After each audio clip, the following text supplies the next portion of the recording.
Here's a finding that's been quietly making the rounds in 2026, and once you see it, you can't unsee it. People who build agentic AI, the systems we're now letting take actions on our behalf, keep arriving at the exact same conclusion that ordinary web engineers landed on years ago. A trustworthy system is not the one that always says yes. A trustworthy system is the one that knows how to say no without becoming cruel. And the wildest part? You've already met that idea. Not in a lab, not in a research paper. You met it on an error page. That moment a link didn't load, and the screen said not found, or access denied, or too many requests. Most of us see a small failure. But here's what I want to show you today, and I promise it'll change how you read your own screen. That little error page is where a system tells the truth about its character. It either leaks, blames, and panics, or it protects you, keeps your details private, and quietly leaves you a way back home. I'm Chris, and welcome back to the patio. Pull up a chair. Today we're using two real public software projects I've been building, a thing called NetCoreApplicationTemplate and another called ASIBackbone, as a doorway into something much older. We're going to talk about gardens and gates and the strange mercy of a well-made refusal. And I want to be square with you from the first breath. I'm going to lean on a framework I work on called the Eden hypothesis, but I'm using it as a lens to notice a pattern, not as proof of anything cosmic. Think what if, not behold. Lily's bringing the old myths, Charlie's bringing the reality check, and Dr. Vega is bringing the part where he tells the rest of us we're getting too poetic about a 404. 5 chapters. Grab your drink. Let's open the gate. Chapter 1. The Garden, or Defaults Before Destiny. Before any app does a single useful thing, before its first real feature is ever written, it has already inherited a personality. How it logs, how it fails, what walls it puts up, whether it trusts the world by default or holds the world at arm's length. In the old stories, the garden comes before the choice. In software, the defaults come before the destiny. So the question Lily, Charlie, and Dr. Vega are chewing on here is a big one dressed in small clothes. How much of a system's whole future is decided before anyone even uses it? Let's join them. So here's where my mind goes, Boar. Every myth I've ever taught started in a garden. Eden, the orchard of the Hesperides, the Norse Eden and her apples.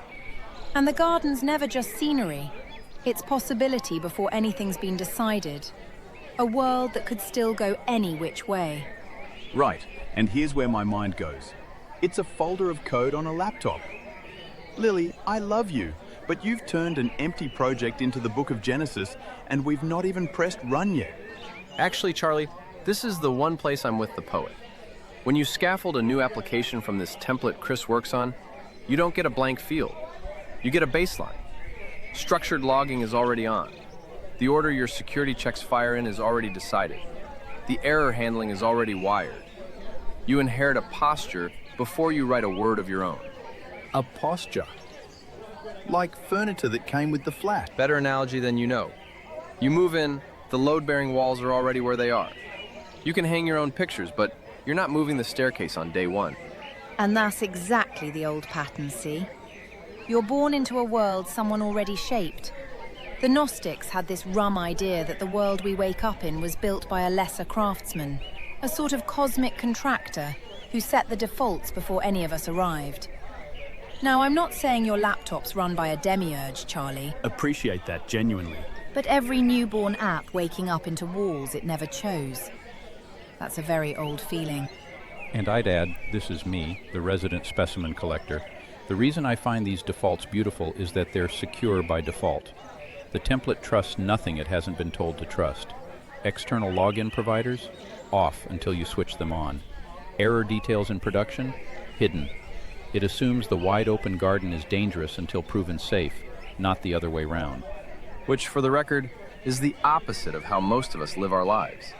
We assume safe until burned. Software that does that gets burned at scale. See, that lands for me.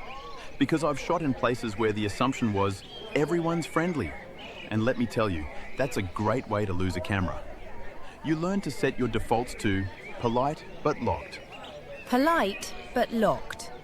I'll have that on a tea towel. You'd frame it. He'd think it was about the camera. He usually does, Boar. What was that? Nothing. Carry on. There's a nice idea hiding in here that researchers in complex systems talk about. The notion that a system's whole behavior can be shaped by its starting conditions long before any dramatic event. Some folks call it path dependence. The first few choices quietly fence off thousands of futures. So the garden isn't innocent. The garden is a decision that hasn't shown its consequences yet. Careful, that's a metaphor, not a measurement. But as metaphors go, it's a clean one. The honest version is defaults constrain the reachable outcomes. Some doors close before anyone walks through them. All right, but here's my patio question. Who decided these defaults? Because you inherit a posture sounds lovely until you realize somebody you've never met picked it for you. Which is the entire reason I document mine in the open. If you're going to inherit my walls, you deserve to read why I built them where I did. A default you can't see is just a superstition. A default you can't see is just a superstition. Now that's going on the other tea towel. We're going to need a bigger kitchen. We could share one. Bit small for two cooks though, eh? Unbelievable. And that's the seed of the whole episode. The garden looks open, but it's already been shaped. Which raises the obvious next question. If the world's been fenced before we arrived, what exactly are those fences? Because the next thing every system grows isn't a flower, it's a gate. And a gate, it turns out, is not one door at all. Chapter 2. The Gate. Boundaries without cruelty. Now we get to the part everyone has felt. Being stopped. The login screen. The you don't have permission. The slow down, too many requests. We tend to experience these as one annoying wall. But underneath, a good system's gate isn't a wall at all. It's a procession. A sequence of small, careful checks, each doing one job, in an order that actually matters. The trick the team's wrestling with here is the hardest one in the whole field. When does a boundary protect your freedom, and when does it quietly become control? Listen in. Okay, this is my chapter. So let me set the record straight before Lily turns the firewall into a fairy. In a well-built system, the gate is not a single door. It's ordered. The request comes in, the system first figures out where it actually came from. Then it logs it. Then it gets ready to fail safely, before anything risky happens. Then it adds its protective headers, routes the request, and only near the end does it check who you are and what you're allowed to do. Hang on, you check the visitor's ID near the end? That's like a nightclub where the bouncer's the last person you meet. It feels backwards, but it's deliberate. You prepare the safe failure first, so that if anything goes wrong at the ID check, you're already standing on a net. Sequence is responsibility. The order things happen in is an ethic you can't see. And oh, I love that, because the old keepers of the gate always worked in order too. You think of the Essenes out by the Dead Sea. To join their community, you didn't just stroll in. There were stages. A waiting, a testing, a year, then another year. Then you were let further in. The gate was a procession. Same shape, 2,000 years apart. That's a lovely bridge, Lily, and it's truer than it sounds. The Essene community rule was basically an access control policy written on a scroll. Who may enter, in what order, holding what. And the principle underneath the modern version has a name engineers actually use: deny by default. You assume no, and you make every yes earn itself. Deny by default. So the system's natural state is no. Its natural state is prove it. There's a difference. A door that's locked isn't hostile. It's just waiting for the right key and a good reason. See, now, that's the bit I push back on. Because I've stood on the wrong side of a no that had nothing to do with safety and everything to do with somebody enjoying the power. When does the gate stop protecting people and start just locking the rest of us out? That's the real question, isn't it? The garden in the old stories has a guardian, a flaming sword, a dragon, a cherub. And you can read that guardian two ways. Either it's keeping something precious safe, or it's keeping you out of something that should have been yours. Same gate. Two completely different stories depending on who's standing at it. And here's where I'll be honest about my own work, because this matters. A gate becomes cruel the moment it stops being able to explain itself. The security headers in the template are a perfect example. There's a whole set of quiet little instructions the system whispers to your browser. Don't let other sites frame this page. Don't guess what kind of file this is. Don't leak where the visitor came from. You never see them. They're not dramatic gates. They're more like the low walls around a garden bed. Fences that aren't there to keep guests out. They're there to keep predators from calling themselves guests. That's annoyingly exactly right. Clickjacking, content sniffing, those are attacks where something hostile dresses up as something invited. The wall isn't for the guest. It's for the thing pretending to be one. And the too many requests thing? The slowdown? Rate limiting. And this one's my favorite because it's not about who you are at all. It's about rhythm. You can be the friendliest visitor in the world, but if you knock 10,000 times a minute, you're a storm, not a guest. So the system says, you may enter, but not at a speed that destroys the place. A tempo boundary. The garden has a heartbeat, and you're not allowed to outrun it. That's actually, yeah. I've been to gigs like that. Lovely crowd, wrong number of them, and suddenly it's a crush. And before anyone at home tries this, quick reality check. Because we're brushing up against real security here. Nothing we're saying is professional security advice, and a rate limit on its own won't stop a determined attack. The engineers who build this stuff layer it. We're not handing you a fortress. We're admiring the architecture of one. Well said. The disclaimer's part of the courtesy. A gate that pretends to be more than it is, that's its own kind of lie. A boundary that's honest about what it can't do. Now that's rare, in gates and in people. You looking at me when you say that? I'm always looking at you when I say that. Bore. Cheers. I need a moment. So the gate, done well, is a procession of honest little refusals. But every one of those refusals has to surface somewhere you can see it. And that brings us to the most revealing screen in all of software, the one we meet only when something's already gone wrong, the error page. Because how a system breaks the news of no to your face, that's where the mask comes off entirely. Chapter 3, the error page, saying no in public. This is the heart of it. Anyone can be gracious when the button works. Character shows up when the button doesn't. So picture the moment. You clicked, it failed, and the screen has to tell you. What does the system owe you in that instant? It can dump its guts all over the screen and hand an attacker a map of the house. It can shame you and tell you nothing. Or it can do the hard, humble thing, give you a calm, honest, this didn't work, keep its secrets, and quietly hand you a little tracking number so someone can actually help. Watch how the team unpacks the difference, because there's a test in here you can run yourself. Right, I'll start this one, because I'm the only one here who's actually been undone by a bad error page. Years back, freelancing, I hit a site that threw up its entire internal error.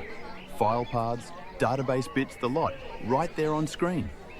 I'm no hacker, and even I thought, well, that's the keys to the house, isn't it? That's the canonical disaster. A 500 error that dumps its stack trace into production isn't transparency. It's handing an intruder the house keys and apologizing for the font. Ha! And the cruel version's just as bad the other way, ain't it? The page that just says, no. No why, no how, no way back. Like a door slammed in your face by someone who won't even look at you. And right between those two failures is the thing I find genuinely moving. A good error page reveals the right thing to the right audience. To you, the visitor, a calm message and a tracking number. To the operator, in the logs where you can't see, the full detail so they can fix it. And to the attacker, nothing. Same event, 3 different truths, told to 3 different rooms. The mechanism is almost embarrassingly simple, and that's the beauty of it. The page you see carries a request ID, just an identifier, and the server's private log carries that same ID, attached to all the messy detail. So the user holds one end of a thread, support holds the other, and the secrets never leave the building.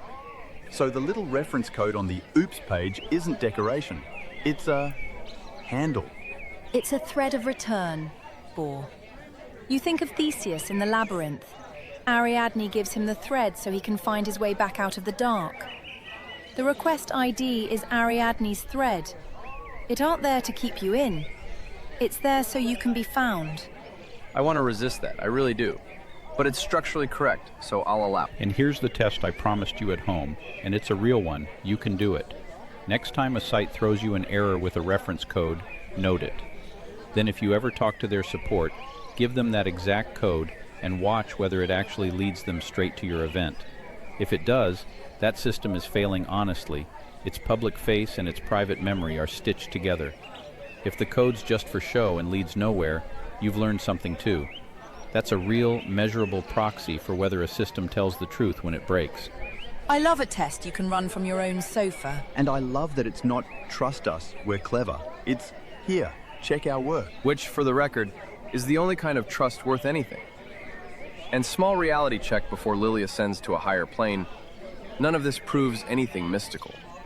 A web server narrowing a failure into a safe, logged response is good engineering. It's not the universe whispering. The fact that it rhymes with old stories is interesting. It is not evidence. That's the honest boundary, and I'll defend it all day. The way I'd put it, using my own Eden lens, and only as a lens, is that the error page is a kind of mirror. The system doesn't get to choose how it looks when everything's working. It gets revealed by how it looks when something's broken. We're the same, mostly. You learn who somebody is by how they say no. You learn who somebody is by how they say no. I've known men who couldn't say it at all. And that's its own sort of failure. Bad at saying no, me. Anne keeps telling Chris I'd agree to a moon landing if you asked nicely. Would you, though? Agree, if I asked nicely. To a moon landing? Bit out of my budget, love. He's going to need the request ID just to find the conversation he just walked out of. So the error page is the mask coming off, a system caught in the act of saying no, and either protecting you or wounding you. But everything we've talked about so far has been about a single app on a single screen. Now turn the dial forward. What happens when the thing making the decision isn't a website at all, but an intelligent system, an agent, taking real actions in the real world? What kind of gate does that need? That's where things get serious, and that's where the backbone walks in. Chapter 4. The backbone. Consequential action needs a spine. Everything until now has been about a polite website, but 2026 is the year we started handing real agency to AI. Systems that don't just answer, they act. Send the email, move the money, change the setting. And the uncomfortable question the whole field is asking is the one we've been circling all episode. Should a powerful system be allowed to do a thing just because it decided to? My answer, and the reason I built a little governance project called ASIBackbone, is no. Not the mind's job to restrain itself in the heat of the moment. That's the spine's job.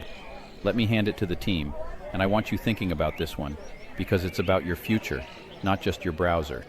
So this is the part that's actually timely, and I'll be precise about it. There's a running list the security world keeps of the top risks for these new AI agents, and one of the rising stars in 2026 has a wonderfully blunt name: excessive agency, meaning the system can do far more than it should, with far less of a leash than it needs. Excessive agency. Mate, I've worked with people like that. We've all dated one, Boar. Have we? The self-awareness in this room is a closed system. Nothing gets in. But Vega's name for it is exactly right, and it's why the backbone exists.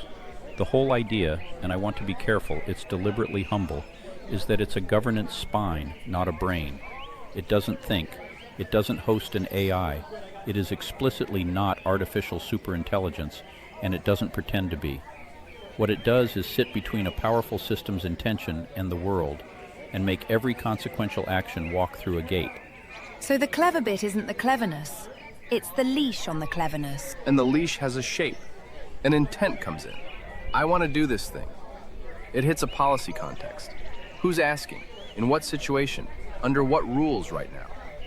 Then the constraints get evaluated. Then a decision comes out. And here's the part I like.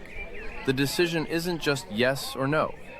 It can be allowed, denied, deferred. Do this, but acknowledge you're doing it. Or escalate this to a human. 5 honest answers instead of 2. 5 answers. So it's allowed to say, I'm not sure, ask a grown-up. Exactly that. And whatever it decides, it leaves a residue, an audit trail, a memory of the collapse, you could say. Not a memory that spills your secrets, but a memory that can answer what happened and why. And if it does grant permission, that permission is scoped, specific, temporary, accountable. A key cut for one door, one time, not the master key for the whole building. A bound permission. The old magic always knew this. The genie grants the wish, but the wish has edges, and the edges matter more than the power. The edges matter more than the power. Okay, I'm writing that one down and it pains me. But let me be the wet blanket. Isn't this just bureaucracy for robots? A machine filling in a form before it's allowed to do its job? It's the best wet blanket question you could ask, and here's my honest answer. Yes, and that's the point. Information theory has this idea that meaning isn't in the raw signal, it's in the constraints you put on it. A message only means something because most of the other messages were ruled out. A decision only means something because most of the other actions weren't allowed. The form isn't the enemy of the action. The form is what makes the action trustworthy. And I'll do my job here. The reality check. This project of Chris's isn't a sketch anymore. It's shipped. Version 2.2 at time of recording, versioned, tested, documented, sitting out in the open, where anyone can kick the tires. What it is not is battle tested. Nobody's leaned on these walls under real weight yet, and nobody should treat it like they have. What it is a clear, honest, working implementation of a pattern. That intelligent action should pass through an accountable gate before it touches the world. The blueprint became a building. The building hasn't survived a storm yet. That's the fairest thing anyone's said about my work all year, and I mean that warmly. There's something almost tender in it though, isn't there? We're not asking the clever thing to be good. We're building it a backbone, so it can't fling its arms about in the dark and hurt someone by accident. A backbone so it can't flail. Yeah, I'll take that over trust the genius any day. So the backbone is the spine that keeps a powerful mind from acting on impulse, intent, constraint, decision, memory, a key with edges. But there's one piece we've been circling all episode and haven't named directly. Every gate we've built closes. The real question, the one that decides whether all of this is mercy or just control, is what happens after the no. Does the door open again? Is there a way back? That's the last chapter, and it's the one that matters most. Chapter 5. The Return Path. The Garden Reopened. Here's the line I keep coming back to, and it's the spine of everything I work on. A world that cannot say no is unsafe. A world that can only say no is cruel. A good system learns the difference, and the difference is whether the no leaves you a way home. This is where my Eden framework actually earns its keep as a lens, where the old serpent of time loops back on itself, and where, if Charlie's paying attention for once, something the three of them have been dancing around all episode finally comes around. Let's close the loop. So this is my chapter, and I'm going to start gentle. Every gate we've talked about today only becomes a kindness if there's a way back through it. The old stories knew this.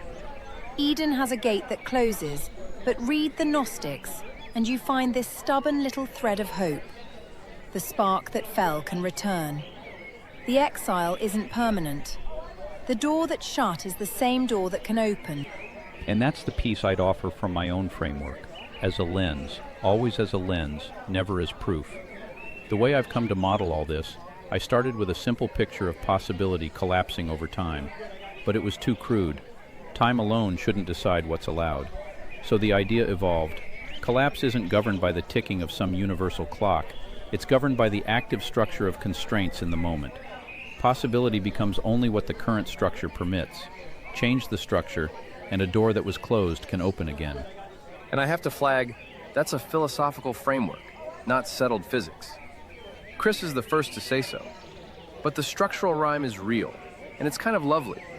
The same request, the same intent, can collapse into yes or no, depending on the structure it meets. Change the rules, change the reachable world. That part isn't mystical. That's just true of any system with rules. And that's the serpent, isn't it? The old Ouroboros. the snake that eats its own tail. We draw time as a straight line, past, behind, future ahead. But the serpent says it curves. The way out and the way back are the same path, walked in different directions. So the return path isn't a different road. It's the gate, walked backwards. Now you're getting it, Boar. And in the software, it's almost touchingly literal.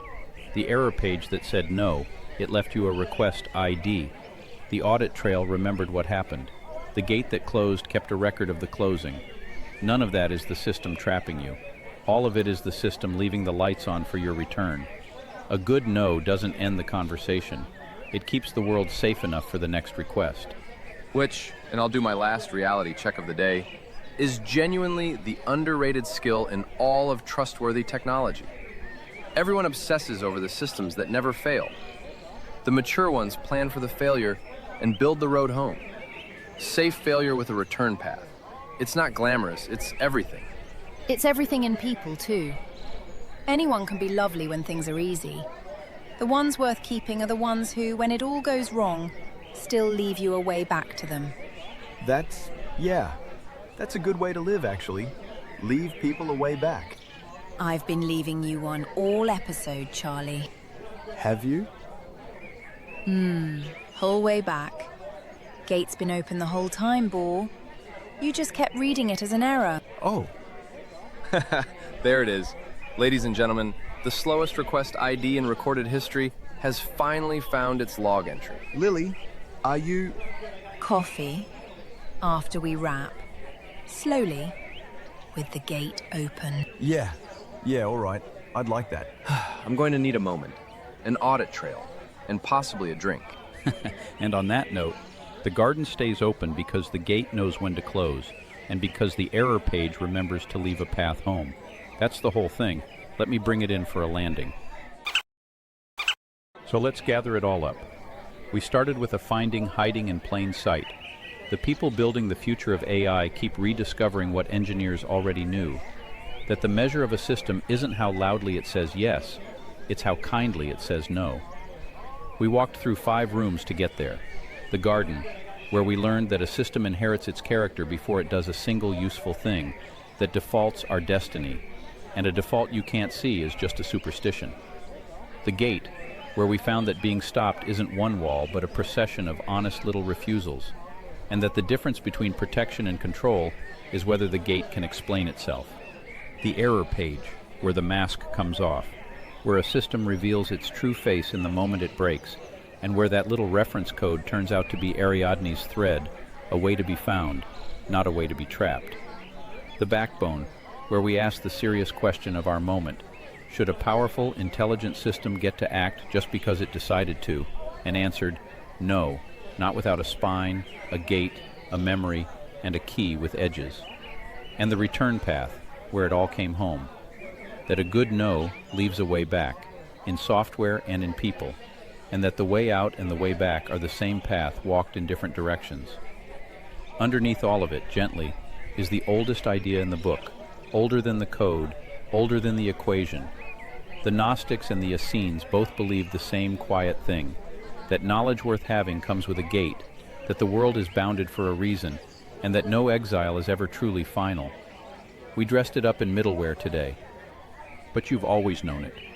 You knew it the first time a door closed and someone left it unlocked anyway. Now here's where you come in, because this only works as a conversation. I want to hear from you in the comments. What's the kindest no a system or a person ever gave you? The one where the door closed but the lights stayed on. Tell us. We read them, and the best ones shape future episodes. And if this hour on the patio gave you something to carry, a way of seeing your own error pages, your own gates, the people who leave you a way back, then do the thing that keeps this little patio lit. Like this episode, follow Jackdaw Patio and subscribe wherever you found us. We're on Substack and YouTube for the full video, on Reddit where the conversation gets gloriously out of hand, on Spotify if you'd rather just listen with your eyes closed, and on X for the short stuff. Pull up a chair anytime. The patio is open. And the gate, well, the gate knows exactly when to close. We'll see you next time.